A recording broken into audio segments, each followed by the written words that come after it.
The cold darkness of space pressed against the old mining station like a hungry beast. Inside the twisted metal corridors, something massive shifted in the shadows. The sound echoed through empty halls where no living thing had walked for decades. Beko lifted his great white head and looked out through the cracked viewing window. Below him stretched the blue and green world of Thalassa Prime. Once it had been his home. Now it was just a reminder of everything he had lost. His scales were not the deep emerald green of his clan. They were white like old bones, white like death, white like the curse his mother had whispered about when she first saw him hatch. The other dragons called him many names: Ghost Scale, Deathbringer, the Cursed One. But the name that hurt most was the one his own brother used: Abomination. Beko tried to move, but the weight on his back made every movement painful. Millions of space barnacles covered his body from neck to tail. They had attached to him slowly over the long years of his exile. Each one was small, but together they made him heavy and slow. They dug into his scales and fed on his blood. They grew and multiplied until he looked more like a living mountain of crystal and shell than a dragon. The barnacles glowed with a soft blue light. In the darkness of the station, they made him look like a strange constellation, beautiful and terrible at the same time. He had tried everything to remove them. He had scraped against metal walls until his scales bled. He had rolled in the acidic pools of the outer moons. He had even asked the old healing dragons for help, but they all turned away. No one would help the white dragon. His stomach growled with hunger. Food was becoming harder to find. The small creatures that lived in the asteroid belt had learned to avoid the glowing monster that hunted among the rocks. Soon he would have to venture closer to the inhabited worlds, closer to his people who would drive him away with fire and claw. Beko remembered the day they cast him out. He had been young then, only 50 cycles old. His scales had been clean and bright. The barnacles had not yet found him. He had thought that maybe he could prove his worth to the clan. Maybe his strange color would not matter if he showed them he was strong and brave. He was wrong. The clan leader had gathered all the dragons in the great coral hall. Hundreds of green and blue scaled warriors filled the chamber. Their eyes reflected the sacred fires that burned eternal in the depths. Beko had stood before them with his head held high. His white scales seemed to drink in the firelight instead of reflecting it like the others. Elder Moonrack had spoken in the old tongue.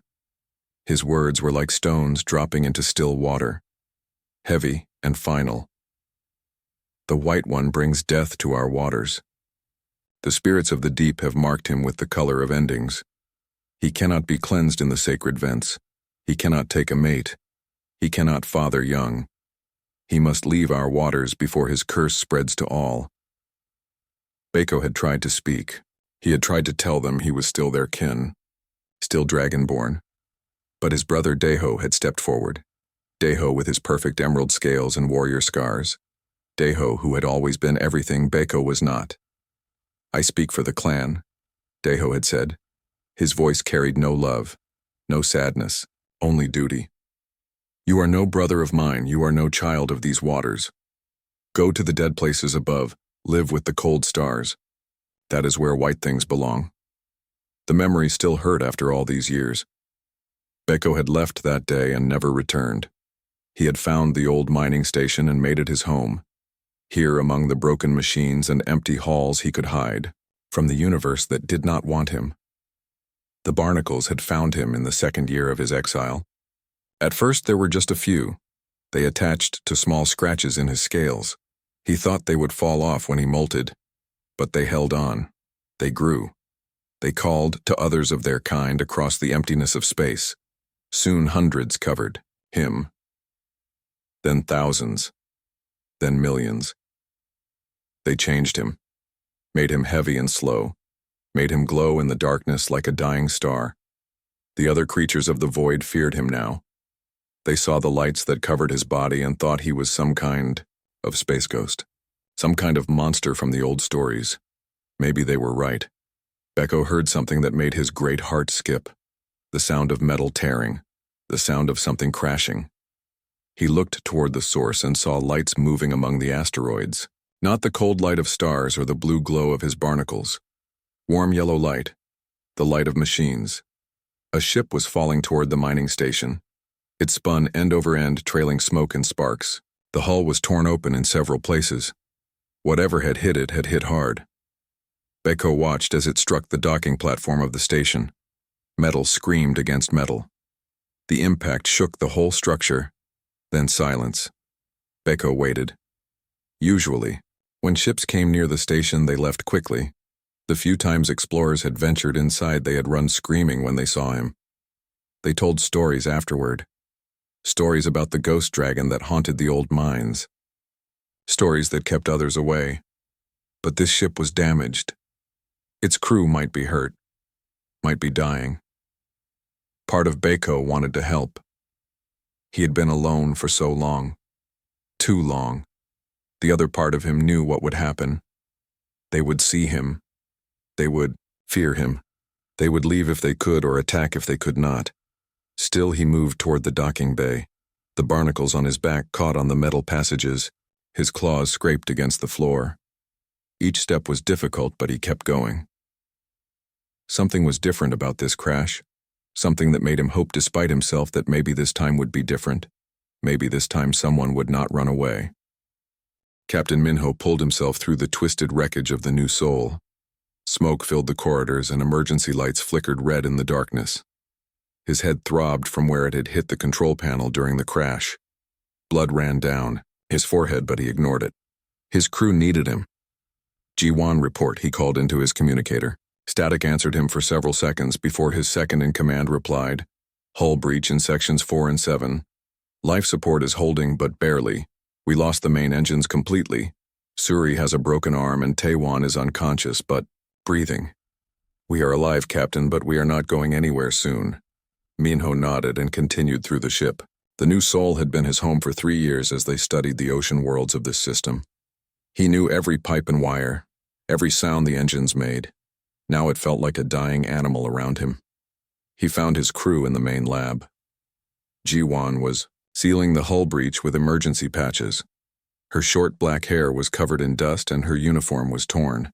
She looked up when Minho entered. The distress beacon is working, she said. But the nearest Earth ship is 6 months away. We need to find somewhere to make repairs or we die here. Through the lab window, Minho could see they had crashed on some kind of space station. Old mining equipment covered the platforms outside. Most of it was broken and covered in space dust. But the station seemed to have atmosphere and gravity. That was something. We explore the station, Minho decided. Look for materials we can use, set up a temporary base until help arrives. Ji-won frowned. Captain, we do not know what is out there. This place looks abandoned, but scans show something large moving inside. Something very large. Minho checked his scanner. She was right.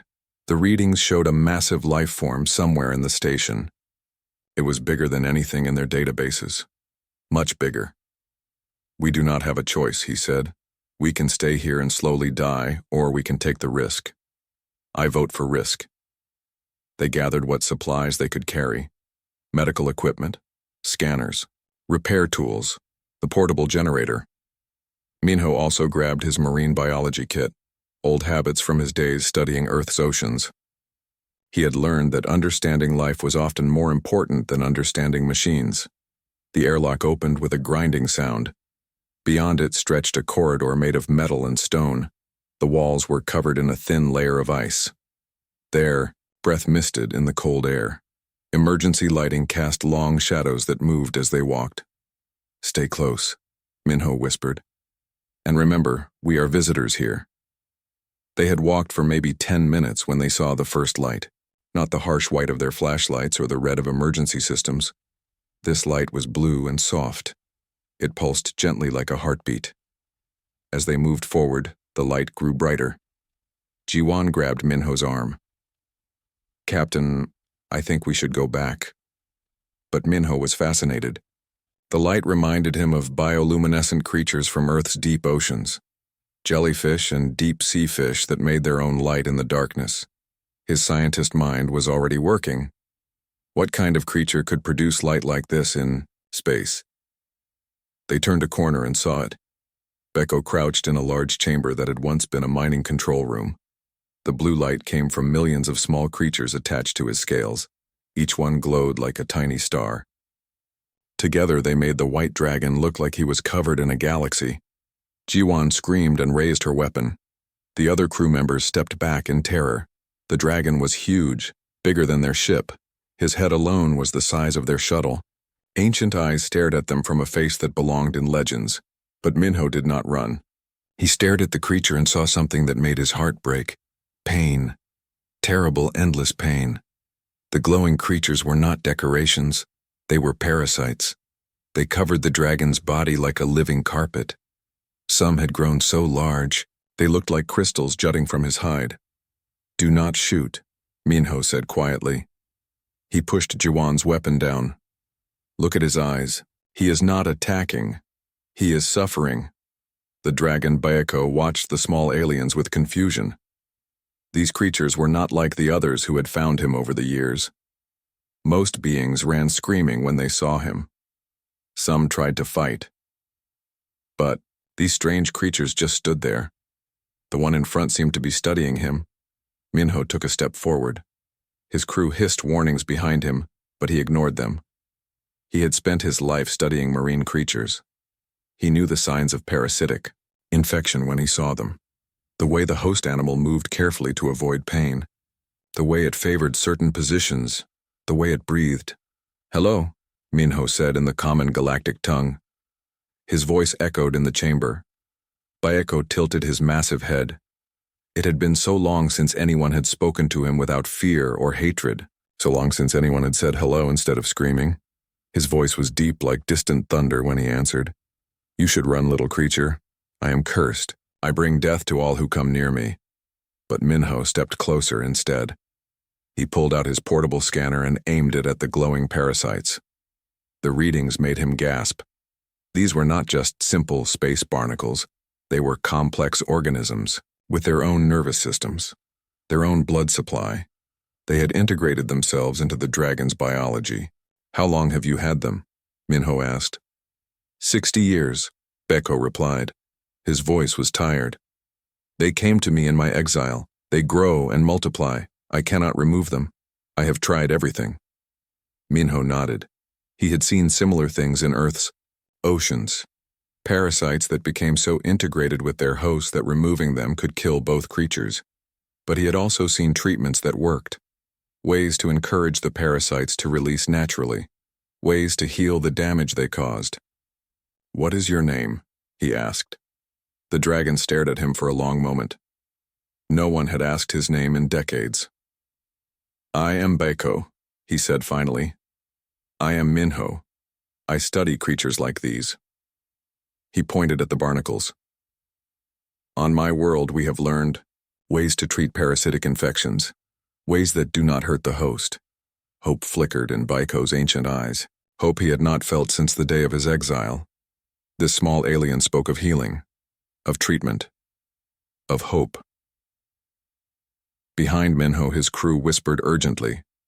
They wanted to leave, wanted to get away from the monster. But Minho was already unpacking his equipment, already planning. His mind was full of possibilities. For the first time in 60 years, Baeko wondered if maybe his curse could be broken. 3 weeks had passed since the crash. The crew of the New Soul had set up a temporary camp in one of the station's intact sections. Minho spent most of his time with Baeko learning about the dragon's condition. Each day brought new discoveries about the strange barnacles that covered the great creature. Jiwan watched her captain with growing worry. He barely slept, barely ate. All he cared about was helping the dragon. She understood his compassion, but they had their own problems. Food was running low. The ship's repairs were going slowly without proper materials, and now something else was coming. "Captain," she said as Minho prepared another treatment batch. "Long-range sensors are picking up multiple dragon signatures approaching the station. Big ones. They will be here in 2 days." Minho looked up from his work. His hands were covered in a blue gel that helped dissolve the barnacle attachments. "How many?" 20 at least. Maybe more. They are coming fast and they do not look friendly." In the main chamber, Baeko felt them too. His kind had a way of sensing each other across great distances. The approaching dragons carried anger with them, rage that burned like fire in the void. He knew who led them.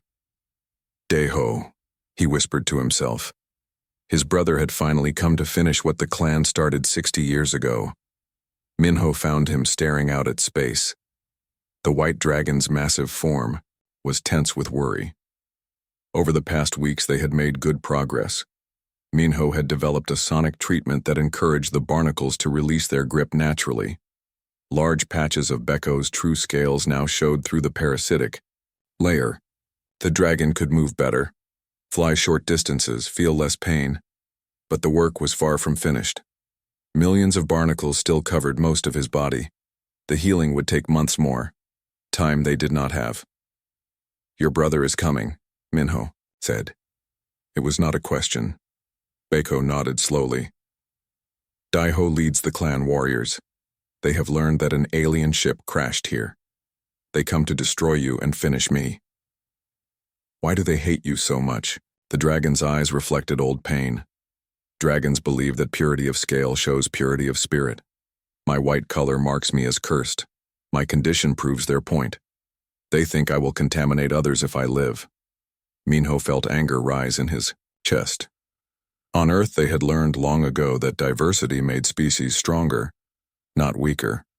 The idea that color determined worth was something humans had fought wars to overcome. "We need to show them they are wrong," he said. During the treatment sessions, Minho had made another discovery. The barnacles were not just parasites. They formed complex networks across Becco's body. Networks that could conduct bioelectric energy, store information, even amplify the dragon's natural abilities. "What if we do not try to remove all of them?" he suggested. "What if we teach you to control them instead?" Becco stared at him. "Control them?" Minho pulled out his scanner readings from the past weeks. "Look at these patterns. The barnacles respond to your emotional state. When you are calm, they glow softly. When you are excited, they pulse faster. They are connected to your nervous system." He showed Becco how the barnacles formed distinct clusters across his body, some connected to flight muscles, others to sensory organs. A few even linked directly to his brain. On Earth, we have creatures called electric eels.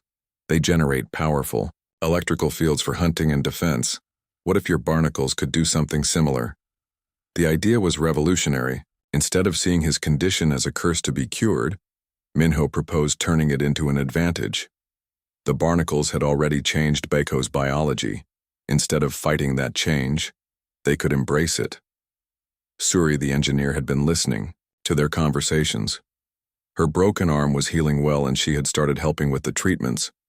At first she had been terrified of Becco. Now she saw him as a patient who needed help. "We could build devices to help you interface with the barnacle networks," she offered. "Amplify the signals, give you conscious control instead of just emotional responses." For the first time in decades, Becco felt something other than despair about his condition. These humans saw possibilities where others saw only problems. They looked at his curse and imagined it as a gift. But time was running out. The approaching dragons would not listen to explanations. They would attack first and ask questions later, if questions came at all. Minho worked through the night building the interface devices Suri had suggested, thin wires that could connect to key barnacle clusters, harmonic generators that could send controlling frequencies through the network, a neural headset that would let Becco's thoughts direct the system.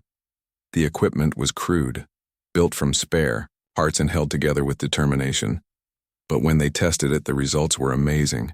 Becco could make sections of barnacles glow brighter or dimmer at will. He could pulse them in waves across his body. Most importantly, he could feel the energy building in the network. "Try focusing the energy toward your flight muscles," Minho suggested. Becco concentrated. The barnacles along his wings began to glow intensely. Power flowed through connections that had been passive for years. His wings spread wider than they had since his youth. With a surge of controlled energy, he lifted off the station floor and hovered in the air. Tears ran down the dragon's massive face. He had not flown freely in 30 years. The weight of uncontrolled barnacles had always dragged him down. But now the same creatures that had cursed him were lifting him up. "We need to test the other applications," Minho said urgently. "Your brother arrives tomorrow." They spent the remaining time exploring Baiko's new abilities. The Barnacles could generate defensive energy shields. They could amplify his voice across vast distances. They could even heal wounds by directing bioelectric energy to damaged tissue. By dawn, Baiko was no longer the same creature who had hidden in the mining station for 60 years. He was something new, something that had never existed before. A fusion of dragon heritage and human innovation. When the dragon fleet appeared on the horizon, he was ready to show them what cooperation could achieve. The dragon fleet emerged from hyperspace like a storm of emerald fire. 20 massive forms spread their wings against the starfield. Each one was a perfect example of dragon evolution. Scales that shimmered green and blue, wings that caught solar wind like sails. Bodies built for war. At their head flew Deho. Baiko's brother had grown larger in the 60 years since exile. Battle scars marked his hide where enemies had dared to challenge clan territory. His roar carried across the void as he spotted the mining station. "There," he called to his warriors. "The corruption hides among the dead machines. We cleanse this place today." On the station, Minho watched the approaching fleet through the observation deck. Even at this distance, the dragons looked terrifying. Each one was easily 3 times the size of his ship. Their scales reflected light like living metal. When they opened their mouths, he could see the glow of internal fire building. "Weapon systems are still down," Jiwon reported. Her voice was steady, but Minho could hear the fear underneath. "We have emergency plasma charges, but nothing that could hurt something that size." Baiko floated beside them. The new control system hummed softly against his skull. Barnacles across his body pulsed with controlled energy. He looked different now, more alive. The patterns of light that covered his hide moved in complex designs instead of random clusters. "Let me speak to them," he said. "Maybe Deho will listen to reason." But Minho shook his head. "Your brother did not come here to talk. Look at their formation. This is a war party." The human was right. The dragons approached in attack formation. No flags of truce, no signals for negotiation. They came to destroy and nothing more. Deho's voice boomed across all communication channels. "Alien vessel, you have contaminated our outcast with your presence. You will leave this system immediately or be destroyed. The white abomination dies. Either way." Minho keyed his transmitter. "This is Captain Minho of the Earth vessel New Soul. We request safe passage to repair our ship. We have done nothing wrong." Laughter like thunder echoed from the dragon fleet. "Nothing wrong? You dare speak to creatures cursed by the deep spirits? You touch what should not be touched. Your very presence spreads the contamination." "My brother has not changed," Baiko said sadly. "Still he sees only purity and corruption, never the possibilities between." The dragon fleet moved closer. Weapon ports glowed along their bellies. Bioplasma charges that could melt through station armor like paper. They would not give the humans time to escape. "Get to the ship," Minho ordered. His crew. "Prepare for emergency launch," but Jiwon grabbed his arm. "Captain, the engines are not ready. We have maybe one short jump before total system failure. Where can we go that they cannot follow?" Before Minho could answer, the attack began. Deho led the charge. His massive form dove toward the station, breathing streams of superheated plasma. Other dragons followed. The mining station shook as energy blasts struck its hull. Metal plates began to glow and warp under the assault. Baiko launched himself from the observation deck. His barnacles flared to life as the control system engaged fully. Energy coursed through the network covering his body. For the first time in decades, he felt truly powerful. He intercepted his brother's attack run. The 2 dragons collided in a burst of light and fury. Claws scraped against scales. Teeth sought vulnerable spots. But Baiko fought differently now. Where Daiho relied on raw strength, Baiko used controlled energy. Barnacle clusters along his forearms generated defensive shields. The bioplasma that should have burned through his hide scattered harmlessly against the barriers. When he struck back, Focused energy made his claws cut like lasers. Daeho roared in surprise and pain. This was not the weak outcast he remembered. This creature fought with abilities no dragon possessed. "What have the aliens done to you?" he snarled. "They helped me become what I was meant to be," Beko replied.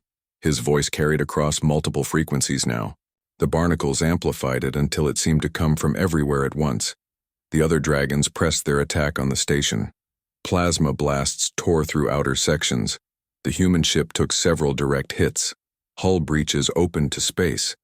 Emergency systems failed one by one. In the engineering section, Hunwoo worked frantically to restore power. Sparks flew from damaged conduits.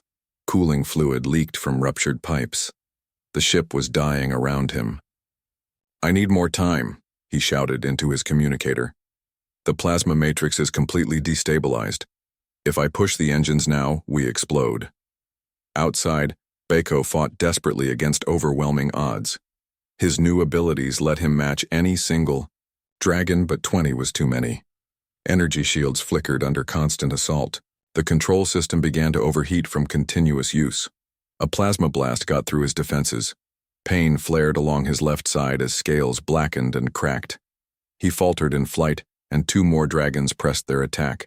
Then something unexpected happened. The Barnacles responded to his injuries automatically. Clusters near the wound began pulsing with healing energy. Damaged tissue regenerated. Burns faded. The pain that should have crippled him disappeared in seconds. More than that, the Barnacles were learning. Each attack pattern the enemy used was analyzed and countered. The network spread information instantly across his body. What hurt him once would not hurt him again. Daeho saw his brother's wounds heal and felt something he had never experienced before. Fear. This was not natural.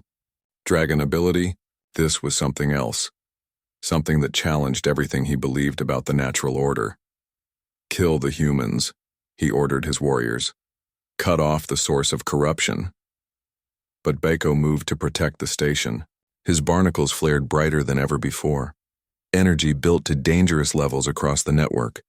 When he released it, the blast was visible from orbit. The shockwave caught 3 attacking dragons. Their own bioelectric systems went haywire. Wings locked, plasma breath extinguished. They tumbled helplessly through space until emergency instincts took over. In that moment of chaos, Hyunwoo managed to restore minimal engine power. "We have 1 jump," he reported. "Maybe 2 if we are lucky." But Minho was no longer thinking about escape. He had seen something in the battle data that changed everything. The Barnacles were not just controlling energy, they were storing it, learning from it, building a database of every interaction. "Beko," he called over the communication link. "The Barnacles are not just helping you fight, they are evolving, becoming something new." The White Dragon felt it too. The network covering his body was more complex now than when the battle started. New connections formed between clusters. New capabilities emerged with each passing moment. He was becoming something that had never existed before. Not fully dragon. Not fully the parasitic creatures, something entirely new. Something that would change both species forever. The battle had ended in stalemate. Daeho's forces pulled back to regroup after losing 3 warriors to Beko's energy attacks. But they had not retreated. They formed a blockade around the mining station, waiting, watching, planning their next assault. Inside the damaged station, Minho worked with desperate urgency. His crew had barely survived the first attack. The new Soul was badly damaged. Life support systems failed in several sections. They had perhaps days before the ship became uninhabitable. But Minho had seen something during the battle that gave him hope. The Barnacles covering Beko were not just parasites anymore. They were evolving into something completely new. Something that could change everything. "Show me the readings from the energy discharge," he asked Taewon. The communications officer pulled up the battle data on his portable screen. The numbers made Minho gasp. During the fight, Beko had generated more power than their ship's main reactor. The Barnacles had somehow converted biological energy into pure force. "This should be impossible," Taewon said. "Living tissue cannot store that much energy without burning itself out." But the Barnacles had not burned out. They had grown stronger, more organized. Minho could see it in his scanner readings. The network covering Beko was more complex now than before the battle. New pathways connected different body regions. New clusters formed around major organs. They are not just parasites, Minho realized. They are symbiotes, partners working with Beko's body instead of against it. The problem was control. During the fight, the energy had built up automatically in response to threat. Beko had barely been able to direct it. If they could give him conscious command of the full network, the possibilities were endless. "We need to build a better interface," Suri said. Her engineering expertise had been crucial in developing the first control system. Something that can handle the full power of the network without overloading. Hyunwoo looked up from his damage reports. "The ship has bio-neural processors in the navigation system. We could adapt them for organic interface, but it would mean taking apart our only working computer core." It was a massive risk. The bio-neural core was what let them navigate through hyperspace. Without it, they could never find their way home. But staying alive was more important than going home. "Do it," Minho ordered. While his crew worked on the new interface system, Minho spent time studying Beko's condition more carefully. What he found amazed him. The barnacles had not just attached randomly to the dragon's body. They had formed specific patterns based on his biology. Clusters around the brain processed information and made decisions. Networks along the spine carried commands to other body regions. Groups near the heart managed energy distribution. It was like a second nervous system working alongside the original. "They are trying to help you," Minho explained to Beko. "But they do not understand your anatomy completely. We can teach them, show them how to work with your body instead of just copying it." The concept was revolutionary. Instead of fighting the barnacle infection or removing it completely, they would guide its evolution. Help it become a perfect partner for dragon physiology. Over the next 2 days, they worked without rest. The new interface system took shape, slowly.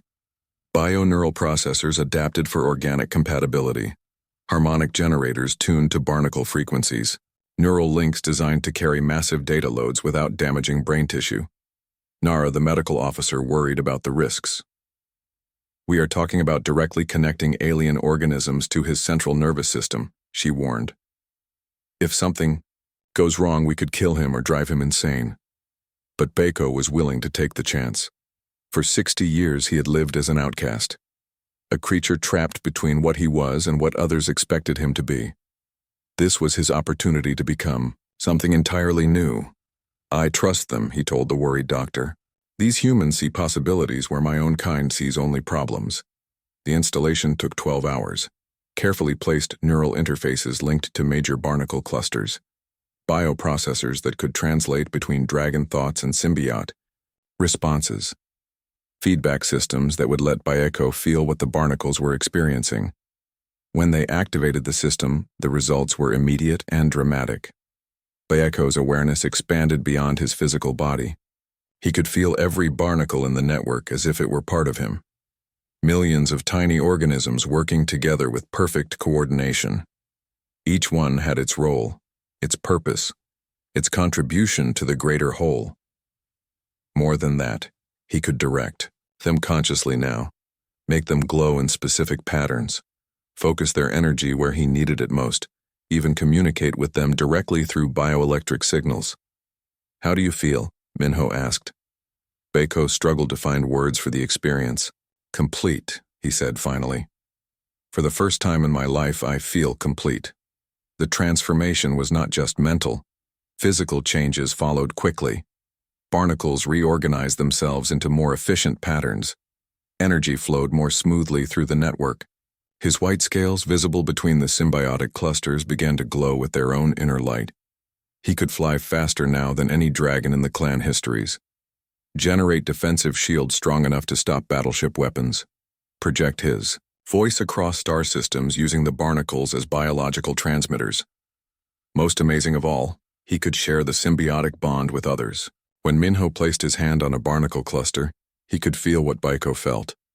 Experience the unity between dragon and symbiote that made them stronger together. "This is what cooperation looks like," Minho said with wonder in his voice. Not one species dominating another, both working together to become something greater. But their time for exploration was running short.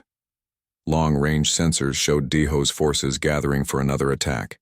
This time they brought bigger weapons, siege cannons that could crack the mining station open like an egg. They will not make the same mistakes twice, Bako said.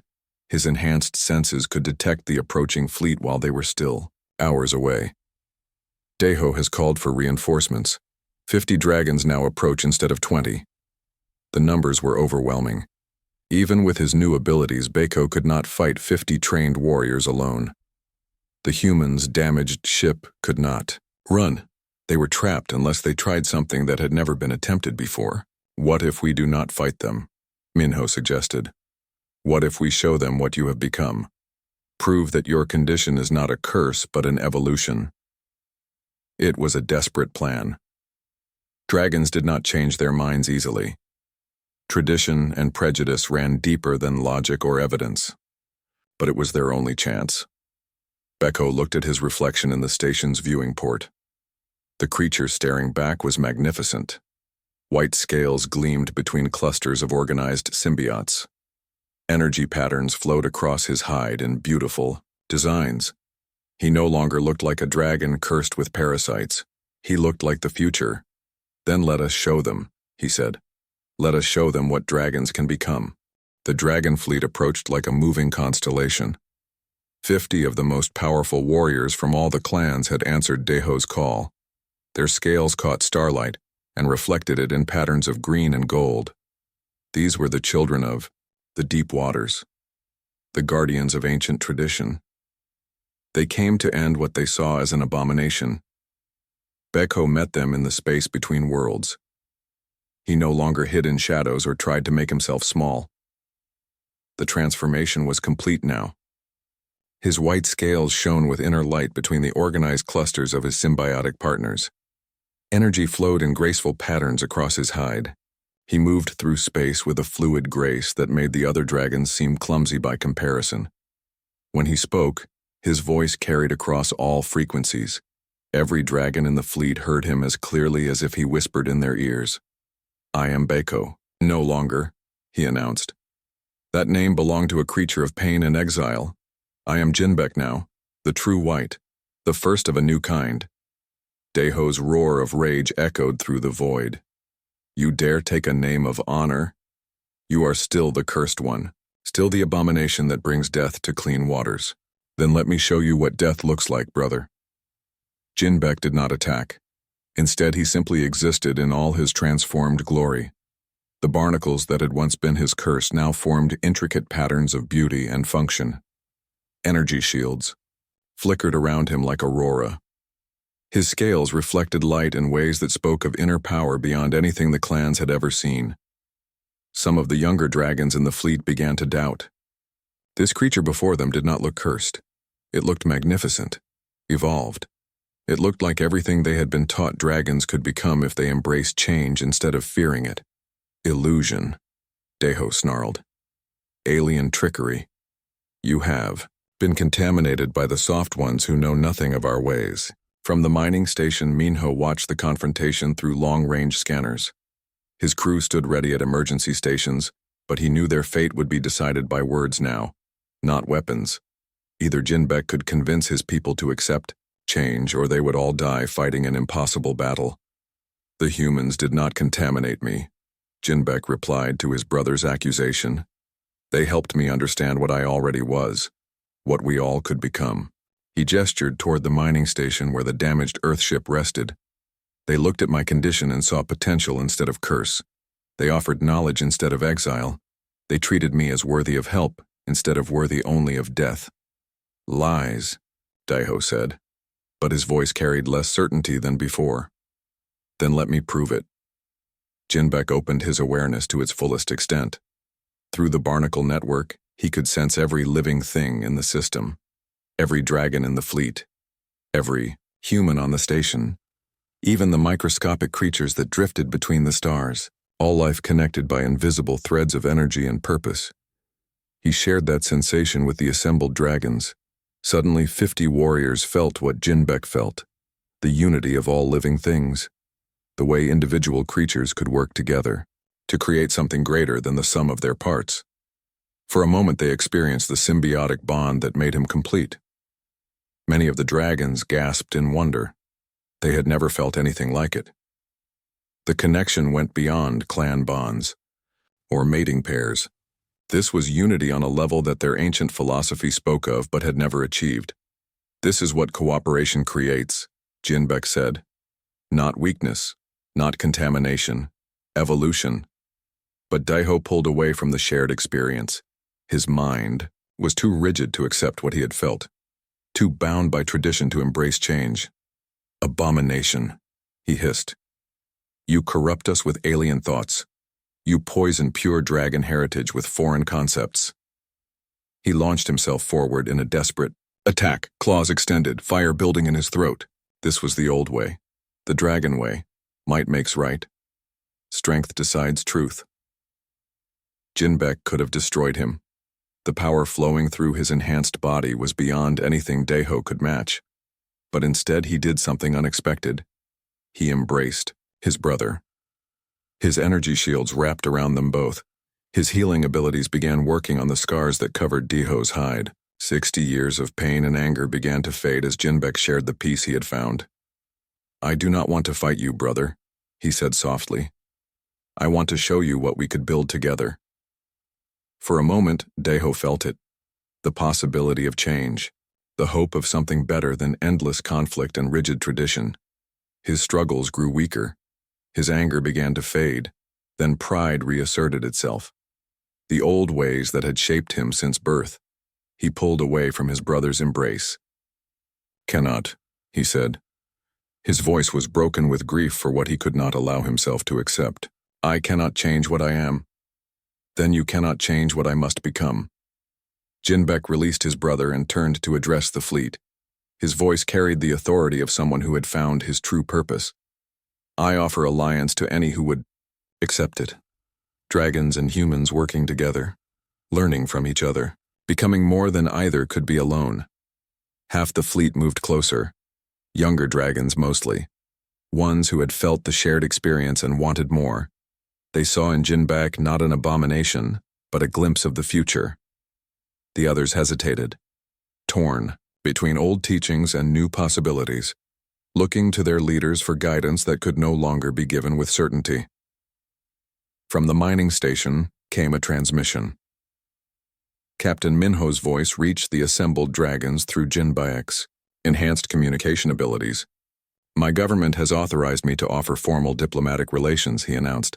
"We wish to establish a research station here, a place where both our species can study together, learn together, grow together."